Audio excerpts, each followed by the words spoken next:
Se a Bíblia diz que o sol se põe, isso significa que ela está errada cientificamente? E quando Jesus disse, eu sou a videira, vocês são os ramos, será que ele estava falando literalmente? Muita gente se confunde ao interpretar a Bíblia porque esquece de uma coisa fundamental. A Bíblia usa diferentes estilos de linguagem. Hoje vamos falar sobre como os estilos literários da Bíblia afetam sua interpretação e evitar erros que podem distorcer a mensagem das Escrituras. Quando lemos um jornal, um poema ou um manual de instruções, a gente sabe que cada um tem um jeito diferente de comunicar a informação. A mesma coisa acontece com a Bíblia. Deus escolheu diferentes formas literárias para nos transmitir a sua mensagem.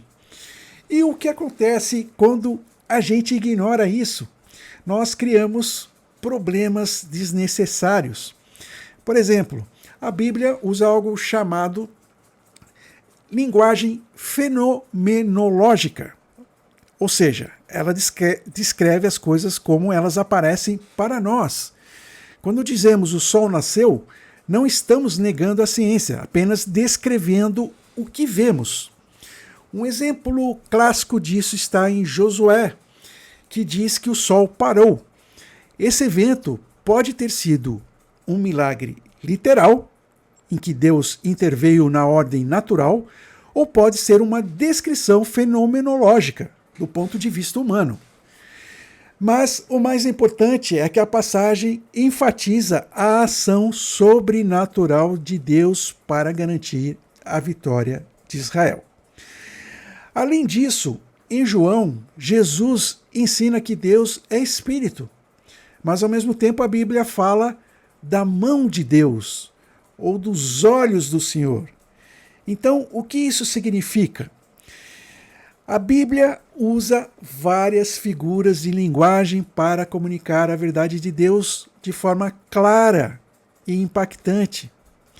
Então, aqui nós vamos descobrir agora o que há por trás de tudo isso. Aqui estão as 3 das mais importantes figuras de linguagem. Hipérbole. Quando Jesus disse em Mateus, se seu olho direito te faz pecar, arranque-o, ele não estava sugerindo algum tipo de automutilação. Ele queria que arrancássemos os olhos literalmente? Não.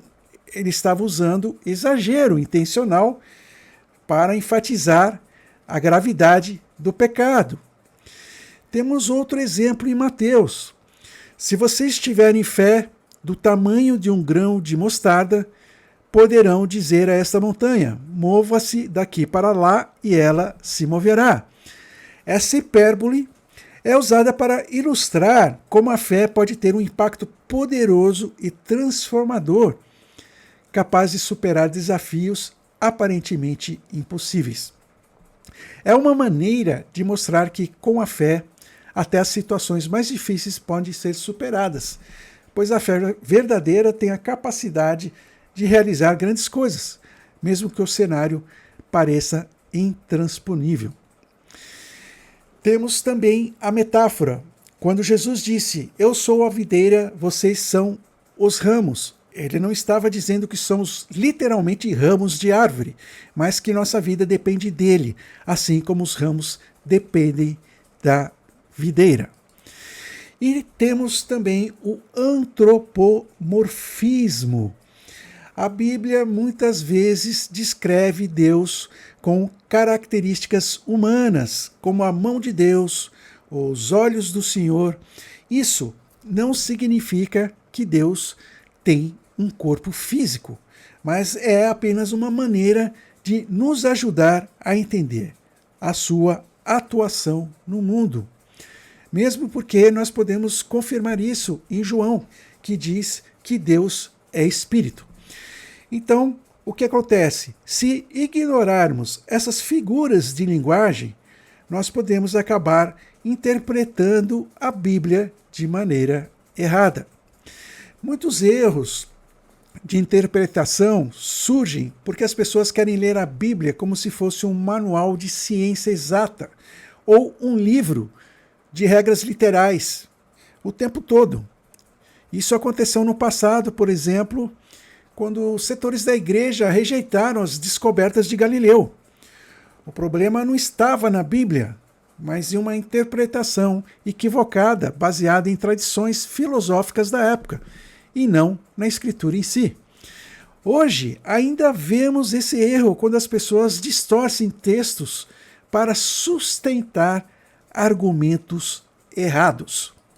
Então, como evitar isso? Simples. Devemos interpretar cada passagem levando em conta o estilo de linguagem que está sendo usado. Isso significa que podemos interpretar qualquer coisa na Bíblia como simbólica? Não. A chave é entender quando um texto deve ser lido de forma literal e quando usa figuras de linguagem para transmitir uma verdade espiritual. A Bíblia pode ser comparada a uma floresta cheia de árvores de diferentes tipos. Cada livro tem a sua forma, seu propósito e a sua beleza, mas todos fazem parte do mesmo ecossistema divino. Deus usou diversas formas literárias para comunicar a sua verdade. A Bíblia não é um livro de enigmas, mas também não pode ser lida de forma simplista. Se ignorarmos isso, corremos o risco de distorcer o que Deus nos revelou. A grande questão é: você tem lido a Bíblia com atenção ao seu contexto e estilo literário ou tem interpretado os textos de forma superficial, sem buscar o verdadeiro significado?